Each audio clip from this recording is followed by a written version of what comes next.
आज़ादी का अमृत महोत्सव एक प्रगतिशील स्वतंत्र भारत के 75 साल पूरे होने के उपलक्ष्य में मनाया जा रहा है।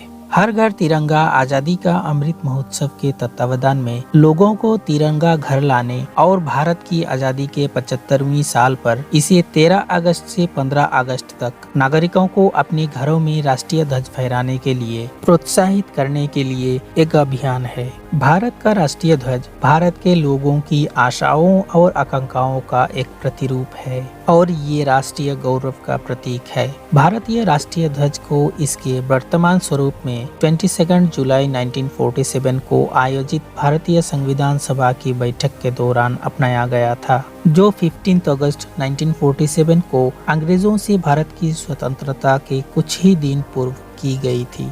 दोस्तों, मिस्टिकल फैक्ट्स की एक और नई वीडियो में एक बार फिर से आप सबका स्वागत है। आज हम आपको भारत की राष्ट्रीय ध्वज के बारे में 10 ऐसी बातें बताएंगे जो हर भारतीय को जानना जरूरी है। पहला, किसी मंच में तिरंगा फहराते समय जब बोलने वाले का मुंह श्रोताओं की तरफ हो तब हमेशा तिरंगा उनके दाहिने तरफ होना चाहिए। दूसरा, आम नागरिकों को अपने घरों या ऑफिस में आम दिनों में भी तिरंगा फहराने की अनुमति 22 दिसंबर 2002 के बाद मिली। भारतीय ध्वज संहिता 2002 को 20 जुलाई 2022 के एक आदेश के जरिए संशोधित किया गया है और अब भारतीय ध्वज संहिता 2002 के भाग 2 के पैरा 2.2 के खंड 2 को इस तरह पढ़ा जाएगा। जहां ध्वज खुले में प्रदर्शित किया जाता है या किसी नागरिक के घर पर प्रदर्शित किया जाता है, इसे दिन रात फहराया जा सकता है। इससे पहले तिरंगे को केवल सूर्योदय से सूर्यास्त तक फहराने की अनुमति थी। तीसरा, 29 मई 1953 में भारत का राष्ट्रीय ध्वज तिरंगा दुनिया की सबसे ऊंची पर्वत की चोटी माउंट एवरेस्ट पर यूनियन जैक तथा नेपाली राष्ट्रीय ध्वज के साथ फहराता नजर आया था। उस समय शेरपा तेंजिंग और एडमंड माउंट हिलरी ने माउंट एवरेस्ट फतह की थी। चौथा, किसी भी स्थिति में तिरंगा जमीन पर टच नहीं होना चाहिए, ये तिरंगे का अपमान होता है। पांचवा, तिरंगे को किसी भी प्रकार के यूनिफॉर्म में सजावट में प्रयोग में नहीं लाया जा सकता है। छठा, किसी भी गाड़ी के पीछे बोट या प्लेन में तिरंगा नहीं लगाया जा सकता। साथ ही झंडे का प्रयोग किसी भी बिल्डिंग को ढकने के लिए भी नहीं किया जा सकता है। झंडा किसी अधिकारी के गाड़ी पर लगाया जाए तो उसे सामने की ओर बीचों बीच या कार की दाएं ओर लगाया जा सकता है। सातवां, किसी भी दूसरे झंडे को राष्ट्रीय झंडे से ऊंचा या ऊपर नहीं लगा सकते हैं और ना ही बराबर रख सकते हैं।